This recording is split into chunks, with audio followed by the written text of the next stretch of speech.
जय हिंद दोस्तों, नमस्कार। बात कर लेते हैं आज के दिन भर की सारी बड़ी खबरों की, जहां सबसे पहले आपको बताएंगे कश्मीर में गजवाए हिंद की बहुत बड़ी साजिश, ईरान युद्ध का सहारा लेकर अलकायदा ने उगला जहर, क्या कहा सबसे पहले आपको बताएंगे। तो वहीं आपको बताएंगे अमेरिका ने ईरान को दी है बहुत बड़ी धमकी, आज रात होने वाला है बड़ा अटैक ईरान के ऊपर। तभी जयशंकर जी ने ईरान के विदेश मंत्री को लगा दिया फोन। क्या है जानकारी, क्या हुई भारत के विदेश मंत्री जयशंकर जी की ईरान से बात। दोस्तों तो वहीं ईरान ने कौन सी धमकी दी अमेरिका इजराइल को, साथ ही साथ आपको बताएंगे मिडल ईस्ट की जंग से डर गया पाकिस्तान, आसिम मुनीर हॉर्मुज स्ट्रेट के पास तैनात कर रहे हैं अपनी नौसेना। जी हाँ, तो वहीं पूरी दुनिया में फैले तेल संकट के बीच राहत भरी खबर आई है। दोस्तों भारत की केंद्र सरकार ने लिया बहुत बड़ा फैसला। तो वहीं बंगाल चुनाव को लेकर भी सबसे बड़ी नई अपडेट आपको बताने वाले हैं, बेहतरीन से बेहतरीन जानकारी बताएंगे, लेकिन आप लोग वीडियो के लास्ट तक अंत तक बने रहिएगा। और खबरों में आगे बढ़ने से पहले अपने देश भारत की संप्रभुता अखंडता का पुरजोर समर्थन करते हैं तो वीडियो को लाइक करके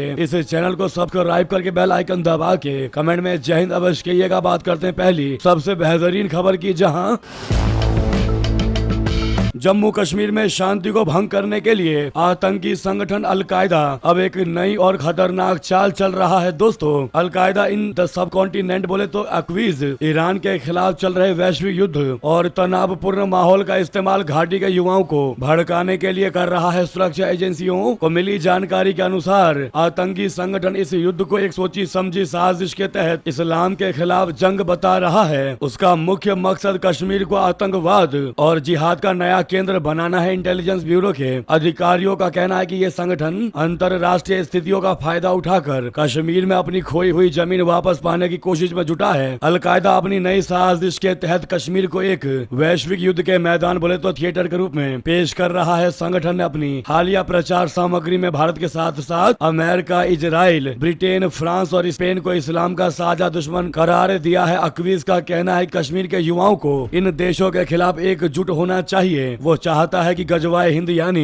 भारत को नष्ट करने की उनकी पुरानी अवधारणा की शुरुआत जम्मू कश्मीर की गोलियों से हो। आतंकियों की मंशा है कि कश्मीर को जिहाद का प्रवेश द्वार बनाकर इस आग को पूरे भारत में फैलाया जाए। जी हाँ, वही भारतीय सुरक्षा एजेंसियां और इंटेलिजेंस ब्यूरो अलकायदा की हर गतिविधि पर पैनी नजर रख रहे हैं। अधिकारियों का कहना है कि अलकायदा भले ही बड़ी योजनाएं बना रहा हो, लेकिन जमीन पर उसे कश्मीरी जनता का समर्थन नहीं मिल रहा है। घाटी में तैनात सुरक्षा बल न केवल बॉर्डर पर घुसपैठ रोक रहे हैं, बल्कि ऑनलाइन फैल रहे कट्टरपंथ पर भी नजर रख रहे हैं। सरकार की विकास परियोजनाओं और युवाओं को मुख्य धारा से जोड़ने की कोशिशों ने आतंकी संगठनों के नैरेटिव को पूरे तरीके से ध्वस्त कर दिया है। दोस्तों साथ ही साथ आपको बता दें सबसे बड़ी खबर, भारत के विदेश मंत्री एस जयशंकर जी ने ईरान के विदेश मंत्री अब्बास अराक्ची से बातचीत की। उन्होंने इसकी जानकारी अपने एक्स हैंडल पर दी है, जैसा कि आप सामने स्क्रीन पर देख पा रहे हैं। जयशंकर जी ने लिखा कि आज शाम को ईरान के विदेश मंत्री अब्बास अराक्ची से मेरी बातचीत हुई। हमने उनके साथ ताजा हालात पर चर्चा की। हम दोनों के बीच आगे भी संपर्क में बने रहने पर सहमति बनी है। विदेश मंत्री जयशंकर जी ने मंगलवार को जर्मनी और दक्षिण कोरिया के विदेश मंत्रियों से बात की। जयशंकर जी ने अपने एक्स हैंडल पर एक पोस्ट में लिखते हुए कहा कि जर्मनी के विदेश मंत्री जोहान वाडेफुल से पश्चिम एशिया में जारी संघर्ष पर विचारों का आदान प्रदान किया। तो वहीं जयशंकर जी ने एक अन्य पोस्ट में लिखते हुए कहा कि उन्होंने दक्षिण कोरिया के विदेश मंत्री चो यून के साथ पश्चिम एशिया की स्थिति पर भी चर्चा की, जिसमें ऊर्जा क्षेत्र पर इसके प्रभावों पर भी बातचीत हुई। जयशंकर जी ने कहा कि हमने द्विपक्षीय एजेंडे को आगे बढ़ाने पर चर्चा की, साथ ही पश्चिम एशिया की स्थिति पर भी बातचीत हुई, जिसमें कि ऊर्जा संबंधित मुद्दे भी शामिल रहे। तो वहीं आपको बता दें ईरान पर आज रात होगा भीषण हमला। अमेरिकी युद्ध मंत्री ने कहा कि स्ट्रेट ऑफ हॉर्मुज में तेल सप्लाई अगर रोकी तो परिणाम भुगतने पड़ेंगे बड़े ही गंभीर। जी हाँ, अमेरिका और ईरान के बीच जारी सैन्य टकराव के और भीषण होने की संभावना बढ़ गई है। अमेरिका ने ईरान पर अब तक के सबसे तीव्र और बड़े पैमाने पर हमले की बात कही है। अमेरिका के युद्ध मंत्री पीट हेगसेथ यानी रक्षा मंत्री ने मंगलवार को कहा कि अमेरिकी सेना लड़ाकू विमानों, बम वर्षक विमानों और सटीक हमलों के साथ ईरान को निशाना बनाएगी। हेगसेथ ने बताया कि अमेरिकी खुफिया तंत्र पहले से कहीं अधिक सटीक और प्रभावी हो गया है, जिससे हमलों की क्षमता और ज्यादा बढ़ गई है। उन्होंने दावा किया कि अमेरिकी सशस्त्र बलों ने ईरान की सैन्य ताकत को काफी कमजोर कर दिया है। पीट हेगसेथ ने कहा कि पिछले 24 घंटों में ईरान ने अब तक की सबसे कम मिसाइलें दागी हैं, जो कि इस बात का संकेत है कि अमेरिकी हमलों के कारण उसकी सैन्य क्षमता घट रही है। हेगसेथ ने राष्ट्रपति ट्रंप के बयान को दोहराते हुए कहा कि अमेरिका और उसके सहयोगी इस युद्ध में निर्णायक जीत के करीब है। उन्होंने उन्होंने कहा कि हम राष्ट्रपति ट्रंप द्वारा तय किए गए सभी सैन्य उद्देश्यों को पूरा करने की दिशा में तेजी के साथ आगे बढ़ रहे हैं। अमेरिकी रक्षा मंत्री ने कहा कि हम अपनी तकनीकी क्षमता और सैन्य ताकत के दम पर दुश्मन को पूरे तरीके से कुचल रहे हैं। जब तक दुश्मन पूरी तरह और निर्णायक रूप से पराजित नहीं हो जाता तब तक हम पीछे नहीं हटेंगे। पीट हेगसेथ ने ईरान पर आरोप लगा दिया कि वो युद्ध में स्कूलों और अस्पतालों जैसे नागरिक ठिकानों का इस्तेमाल मिसाइल दागने के लिए कर रहा है। उन्होंने कहा कि ईरानी सेना के कमजोर पड़ने के कारण वहां की सरकार हताश हो गई है और अब वो आम नागरिकों को ढाल की तरह इस्तेमाल कर रही है। तो वहीं ईरान ने कहा कि हम ट्रंप की धमकी से नहीं डरते, हमें मारने के चक्कर में कहीं खुद ना मर जाए अमेरिका या अमेरिकी सैनिक, बता दें। दोस्तों, हेगसेथ की धमकी के बाद अब ईरान ने भी तगड़ा जवाब देते हुए कहा कि वो धमकियों से डरने वाला नहीं है और जो लोग ईरान को खत्म करने की बात करते हैं उन्हें अपने अंजाम के बारे में सोच लेना चाहिए। ईरान की सर्वोच्च राष्ट्रीय सुरक्षा परिषद के सचिव अली लारीजानी ने कहा कि ईरानी लोग अमेरिका की धमकियों से नहीं डरते। लारीजानी ने कहा कि पहले भी कई ताकतवर लोग ईरान को खत्म करने की कोशिश कर चुके हैं लेकिन वे सफल कभी नहीं हुए। लारीजानी ने ट्रंप को चेतावनी देते हुए कहा कि जो लोग ईरान को मिटाने की बात कर रहे हैं उन्हें सावधान रहना चाहिए, कहीं ऐसा ना हो कि ईरान को मारने के चक्कर में वे खुद ही खत्म हो जाएं। बहुत बड़ा जवाब दे दिया दोस्तों ईरान ने अमेरिका को, ट्रंप को। वहीं ईरान के राष्ट्रपति मसूद पेजेश्कियान ने भी कह दिया ट्रंप को जवाब देते हुए कि जो लोग ईरान को खत्म करने का भ्रम पाले बैठे हैं उन्हें शायद ईरान का इतिहास नहीं पता। तो वहीं दोस्तों यूएई के राजदूत ने कहा कि भारत को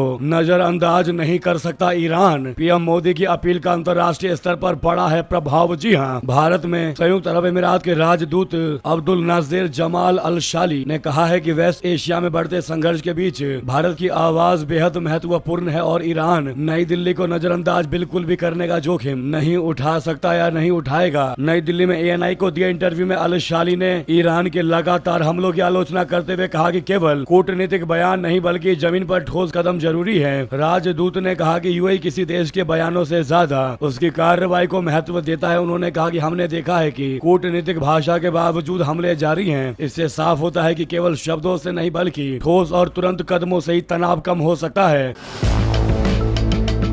उन्होंने जोर देकर कहा कि असली डी एस्केलेशन का मतलब है कि हमले तुरंत और बिना शर्त बंद होने चाहिए। उन्होंने कहा कि जब भारत के प्रधानमंत्री नरेंद्र मोदी तनाव कम करने की अपील करते हैं तो यूएई के साथ एकजुटता जताते हैं तो उसका अंतर्राष्ट्रीय स्तर पर बड़ा प्रभाव पड़ता है। उनके अनुसार भारत और यूएई के बीच मजबूत संबंधों के कारण भारत की बात क्षेत्रीय कूटनीति में वजन रखती है। यूएई ने अंतर्राष्ट्रीय समुदाय से भी हस्तक्षेप की मांग की है। राजदूत ने कहा कि यूनाइटेड नेशन सिक्योरिटी काउंसिल को इन हमलों की निंदा करनी चाहिए और भविष्य में ऐसे हमलों को रोकने के लिए कदम उठाने चाहिए। उन्होंने ये भी कहा कि अंतरराष्ट्रीय कानून के तहत यूएई को अपनी सुरक्षा के लिए कदम उठाने का पूरा अधिकार है। दोस्तों, ये बयान ऐसे समय आया है जब वेस्ट एशिया में तनाव चरम पर है। 28 फरवरी को संयुक्त सैन्य हमलों में अली खामेनेई की मौत के बाद ईरान ने जवाबी कार्रवाई करते हुए कई खाड़ी देशों में अमेरिकी और इजरायली ठिकानों को निशाना बनाया था। दोस्तों, वाकई में अगर आप भी मानते हैं कि इस यूएई के राजदूत ने जो बातें कही अपने प्रधानमंत्री नरेंद्र मोदी जी को लेकर, अगर आप भी मानते हैं कि वाकई में इन्होंने 100% सच कहा है तो कमेंट में long live PM Modi ji अवश्य कहिएगा। दोस्तों, साथ ही साथ आपको बता दें उधर लेबनान में घुसने को तैयार इजरायली सेना, बॉर्डर पर तैनात किए टैंक और बख्तरबंद गाड़ियां। जी हां, लेबनान और इजरायल की सीमा पर हालात लगातार तनावपूर्ण होते जा रहे हैं। इजरायल अब दक्षिणी लेबनान में हर हद तक जाने के लिए तैयार है। सीमा के पास इजरायली सेना ने टैंक और आर्म्ड गाड़ियों के साथ अपने सैनिकों की तैनाती बढ़ा दी है। उसकी ओर से बड़े पैमाने पर सैन्य तैयारी की जा रही है। इजरायली सेना का कहना है कि वो हिजबुल्लाह के लड़ाकों और उनके ठिकानों को निशाना बना रही है। इजरायल का दावा है कि दक्षिणी लेबनान के कई गांवों से उसके इलाकों पर रॉकेट और एंटी टैंक मिसाइल से हमले किए जा रहे हैं। इसी वजह से सेना लगातार मिसाइल और ड्रोन हमलों के जरिए इन ठिकानों को तबाह कर रही है। दक्षिणी लेबनान में स्थित लेटानी नदी के दक्षिण में बसे गारबेह गाँव में हालात बेहद दर्दनाक है। यहाँ इजरायली बमबारी में 16 लोगों की मौत हो गई, जिनमें बच्चे भी शामिल है। दोस्तों, साथ ही साथ आपको बता दें अगली बेहतरीन खबर।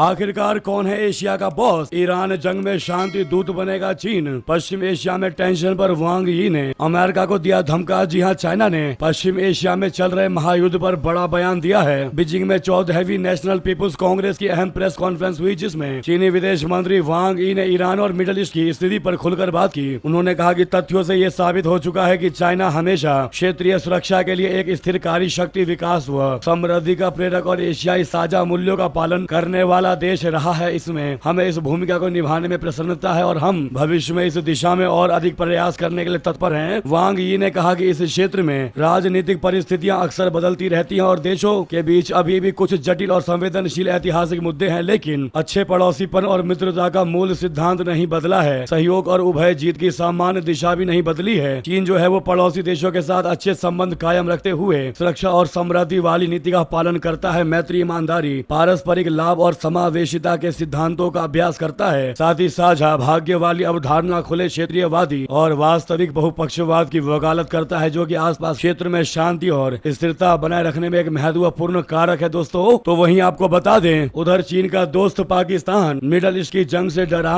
और डर के मारे आसिम मुनीर ने हॉर्मुज स्ट्रेट के पास तैनात कर दिए नौसेना। जी हाँ दोस्तों, पाकिस्तानी नौसेना ने देश में मचे हाहाकार के बीच हॉर्मुज जलडमरू मध्य के पास ऑपरेशन मुहाफिज उल बहर शुरू किया है। इसका मकसद हॉर्मुज जलडमरू मध्य में फंसे पाकिस्तानी व्यापारिक जहाजों को एस्कॉर्ट करना है, ताकि देश के ऊर्जा संकट को दूर किया जा सके। फील्ड मार्शल आसिम मुनीर के नेतृत्व वाली पाकिस्तानी सेना ने बताया कि इसके लिए 2 युद्धपोतों को तैनात किया गया है। पाकिस्तान इन दिनों गंभीर ऊर्जा संकट का सामना कर रहा है, इस कारण देश में तेल और गैस की भारी कमी हो गई है। सरकार ने बड़े पैमाने पर डीजल और पेट्रोल की कटौती करने का ऐलान किया है। इतना ही नहीं, पाकिस्तानी राजनेताओं और सरकारी अधिकारियों के वेतन में कटौती करते हुए उनके विदेश दौरे पर भी रोक लगा दी गई है। दोस्तों, तो उधर आपको बता दें,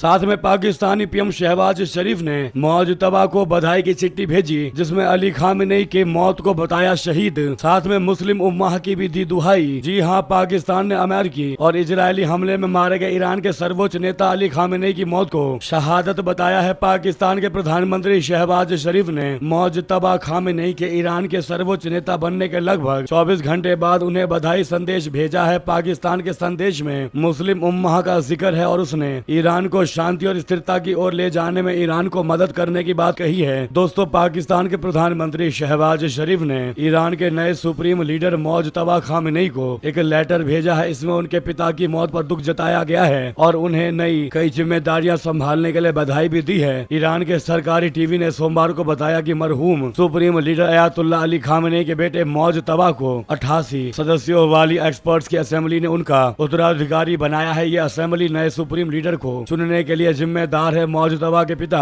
अली खामेनेई 28 फरवरी को अमेरिकी और इजरायली सेनाओं के हमले में मारे गए थे। पाकिस्तान के प्रधानमंत्री शहबाज शरीफ ने अपने बयान में क्या कहा वो आप सामने स्क्रीन पर देख पा रहे हैं दोस्तों, उनके ट्वीट को, जिसमें उन्होंने लिखा कि ईरान के भाईचारे वाले लोगों और पूरी मुस्लिम उम्माह के लिए इस खास मौके पर पाकिस्तान के लोगों की गहरी संवेदना और दुआएं उनके साथ है। पाकिस्तान पीएमओ से जारी बयान में कहा गया है कि प्रधानमंत्री शहबाज शरीफ ने मौजतबा को सुप्रीम लीडर के तौर पर उनके अपॉइंटमेंट पर बधाई दी और उम्मीद जताई है कि वो अपने देश को शांति, स्थिरता और खुशहाली की ओर लेकर जाएंगे। पीएम शहबाज ने सुप्रीम लीडर की मौत को शहादत बताया। हालांकि उन्होंने अली खामेनेई की मौत के लिए किसी देश का नाम तो नहीं लिया। शहबाज ने कहा कि पूर्व सुप्रीम लीडर की शहादत से पाकिस्तान के लोग बहुत दुखी हैं, जो इस मुश्किल समय में ईरान के लीडरशिप और लोगों के साथ एकजुटता में खड़े हैं। जी हाँ, तो उधर आपको बता दें,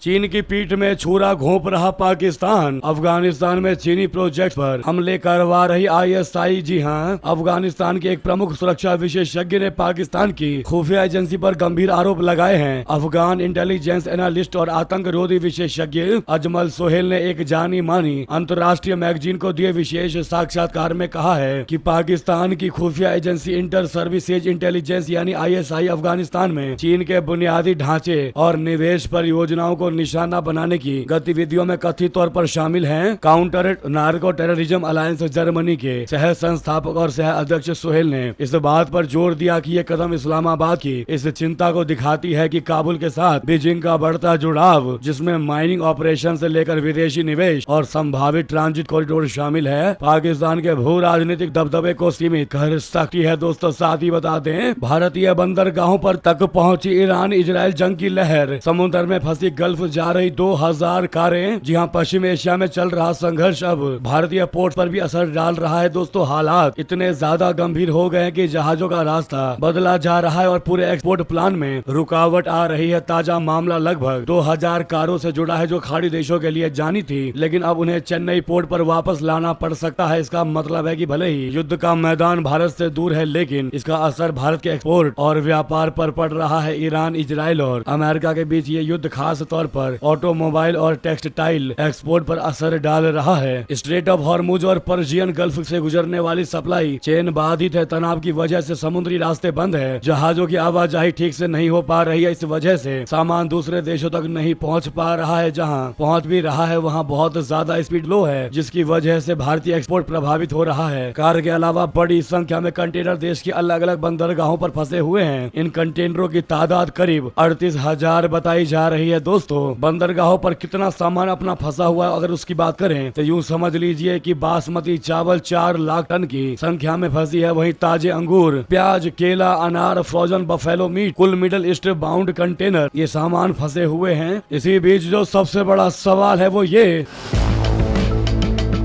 कि क्या ईरान को बाईपास करके यूएई ओमान बना सकते हैं नया हॉर्मुज स्ट्रेट? तेल का खेल ही पलट जाएगा अगर ऐसा हुआ। दोस्तों, तो बता दें, स्ट्रेट ऑफ हॉर्मुज यानी हॉर्मुज जलडमरू मध्य को दुनिया का सबसे अहम समुद्री चौक पॉइंट माना जाता है। दुनिया के लगभग 5/6 हिस्से का तेल इसी संकरे जलडमरू मध्य से होकर गुजरता है। ऐसे में जब भी इस इलाके में तनाव बढ़ता है, खास तौर पर ईरान और पश्चिमी देशों के बीच, तब यह सवाल उठने लगता है कि आखिर संयुक्त अरब अमीरात और ओमान मिलकर क्या कोई ऐसा नया समुद्री रास्ता क्यों नहीं बना लेते जो हॉर्मुज को बाईपास कर दे। जैसा कि आप सामने इस पिक्चर में देख पा रहे हैं कि इस पतले से पार्ट को बीच से क्यों ना काट दे, पहाड़ों को काट करके क्यों ना एक नया रास्ता बना लिया जाए। दोस्तों, स्ट्रेट ऑफ हॉर्मुज की पश्चिमी दिशा में यूएई है और पूर्वी और ओमान है। स्ट्रेट ऑफ हॉर्मुज का जो नुकीला हिस्सा है उस पर ओमान का मालिकाना हक है। अगर एक सामान्य व्यक्ति देखे तो उसे लग सकता है कि दोनों छोरों को काटकर बीच में एक नहर क्यों नहीं बनाई जा सकती। ये नहर इतना चौड़ा हो कि इससे तेल के टैंकर आसानी से आवाजाही कर सके, क्यों ना ऐसा करें। लेकिन इस बीच आपको बता दें, जितना ये सुनने में आसान लग रहा है, सोचने में आसान लग रहा है, रियलिटी में इतना आसान नहीं है। दोस्तों, सबसे पहली बाधा होगी हजर पर्वत श्रृंखला। जी हाँ, सबसे बड़ी बाधा इसे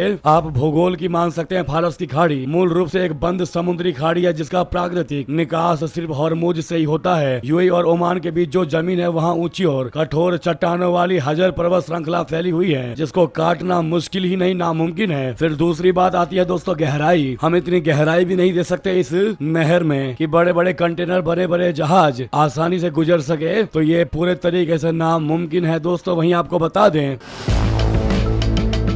तेल संकट के बीच आई राहत भरी खबर। केंद्र सरकार ने लिया बड़ा फैसला। पीएम मोदी ने कहा, मिडल ईस्ट में जंग से जनता का भरोसा कायम रखे अधिकारी। जी हां, प्रधानमंत्री ने मंत्रियों को कैबिनेट मीटिंग के दौरान निर्देश दिया है कि वैश्विक उथल पुथल की इस स्थिति में जनता का भरोसा कायम रखें। मोदी जी ने कहा कि तेल की कीमत स्थिर है, ये जनता को आप लोग जाकर बताएं, लोगों को भरोसा दिलाएं कि भारत के पास पर्याप्त स्टॉक है। भारत ने इस क्राइसिस के लिए सप्लाई चेन मैनेजमेंट सिस्टम तैयार किया है, ये भी लोगों के बीच जाकर बताएं। दोस्तों, सरकारी सूत्रों के अनुसार भारत ने कच्चे तेल और गैस की आपूर्ति के लिए अपनी रणनीति में बड़ा बदलाव किया है, जिससे अंतरराष्ट्रीय संकट के बावजूद घरेलू बाजार में कोई किल्लत ना हो। जी हां, सरकार ने विशेष रूप से कमर्शियल और डोमेस्टिक एलपीजी सप्लाई को प्राथमिकता पर रखा है। रेस्टोरेंट एसोसिएशन की दिक्कतों को समझते हुए ऑयल मार्केटिंग कंपनियों को उनसे सीधे संवाद करने के निर्देश दिए गए हैं। दोस्तों, इसके लिए बाकायदा एक हाई लेवल कमेटी बनाई गई है जो आपूर्ति की निगरानी कर रही है। भारत ने न केवल घरेलू उत्पादन बढ़ाया है बल्कि आयात के लिए वैकल्पिक समुद्री रास्तों का उपयोग कर अपनी निर्भरता को सुरक्षित कर लिया है। अधिकारियों का दावा है कि भारत इस वैश्विक मुश्किल से अन्य देशों की तुलना में कहीं बेहतर स्थिति में है और मजबूती के साथ बाहर निकलेगा। तो उधर आपको बता दें, आगरा का नौसैनिक पाकिस्तान के लिए कर रहा था जासूसी, यूपी एटीएस ने गिरफ्तार कर भेज दिया जेल। जी हां, पाकिस्तानी खुफिया एजेंसी आईएसआई के लिए जासूसी करने वाले शख्स को गिरफ्तार किया गया है। यूपी एटीएस ने इंडियन नेवी के लांस नायक आदर्श कुमार उर्फ लकी को जासूसी के आरोपों में पकड़ा है। आदर्श कुमार दक्षिणी नेवल कमांड कोच्चि केरल में लांस नायक के पद पर तैनात था। कहा यह जा रहा है कि वो रणनीतिक महत्व से संवेदनशील युद्ध पोतों की तस्वीरें आईएसआई को भेज रहा था। आईएसआई की तरफ से आदर्श कुमार के खाते में रकम भी भेजी गई। इसके बाद यूपी एटीएस ने आगरा से आदर्श कुमार को गिरफ्तार किया। आरोपी को जेल भेज दिया गया है। आदर्श जो है वो मूल रूप से आगरा का रहने वाला है। इससे पहले आगरा के ही एक शख्स को गिरफ्तार किया गया था। आरोप है कि वो पाकिस्तानी खुफिया खुफिया एजेंसी ISI का एजेंट है। पकड़े गए आरोपी की पहचान रविंद्र कुमार के रूप में हुई है। रविंद्र आगरा के ऑर्डिनेंस फैक्ट्री में काम करता था। उस पर लंबे समय से पाकिस्तान के लिए जासूसी करने का भी आरोप लगा। रविंद्र फिरोजाबाद के हजरतपुर की ऑर्डिनेंस फैक्ट्री में चार्ज में था। ATS को उसके पास से कई अहम सबूत भी मिले हैं। साथ ही साथ बता दें, बीजेपी आज दिल्ली में करने वाली है बहुत बड़ी बैठक। बंगाल चुनाव पर मंथन और उम्मीदवारों के नाम पर होगी चर्चा। दोस्तों, पश्चिम बंगाल में आगामी विधानसभा चुनाव को लेकर Bharatiya Janata party action mode में काम कर रही है। इसी कड़ी में दिल्ली में बुधवार को यानी आज के दिन बीजेपी कोर ग्रुप की बैठक होगी। यह मीटिंग दोपहर 3 बजे होगी, जिसमें बीजेपी अध्यक्ष नितिन नवीन, केंद्रीय गृह मंत्री अमित शाह जी और पश्चिम बंगाल बीजेपी के कोर ग्रुप के नेता भी मौजूद रहेंगे। बैठक में पश्चिम बंगाल विधानसभा चुनाव के लिए उम्मीदवारों के नाम पर मंथन होगा। बंगाल के मुद्दों को लेकर बीजेपी लगातार TMC को निशाने पर ले रही है। मंगलवार को केंद्रीय मंत्री JP नड्डा ने तीखा हमला बोला। उन्होंने आरोप लगाया कि बंगाल में कानून का राज खत्म हो गया है। राज्य सरकार न्यायपालिका, चुनाव आयोग और लोकतांत्रिक प्रक्रियाओं का सम्मान नहीं करती। राज्य में SIR को लेकर पैदा हुई स्थिति के लिए बंगाल सरकार खुद जिम्मेदार है। दोस्तों, तो उधर आपको बता दें, CM योगी जी का सख्त फरमान, अगर किसी ने जमा किया पेट्रोल या डीजल और गैस तो होगी सख्त से सख्त कार्रवाई। उन्होंने बता दिया कि उत्तर प्रदेश में नहीं है इन एनर्जी